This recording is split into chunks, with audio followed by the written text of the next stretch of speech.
Адди татар авылында bir гаилә яшәгәнди. Әби бабай белән яшь пар кайгы хәсрәтне белми. Олылар олыша булган догада гел көннәре, яшь иргел эштә, ә килен ирен көтә кичләрен. Килен иде көне буе көзгә алдыннан китми, әби намазлыктан торып шаккатып моны күзлей. Bir көн керсә бүлмәсенә, яшь килен шәрә ята. Күпне күргән әбекәй дә хәтта югалып кала. Ник шәрә ятасың дигәч, югалып калмый килен.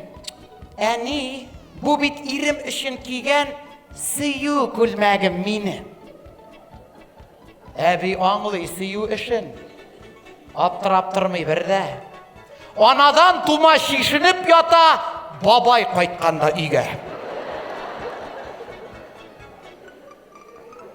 Бу ни эшең сине карчык? Шәрә ятасың дигәч, әйткән, танымыйсың картыма, сөю күлмәге кигәч. Тануын, таныдым карчык, башкага гаҗәпләндем. Ул сөю күлмәгеңне башта нигә үтүкләмәдең?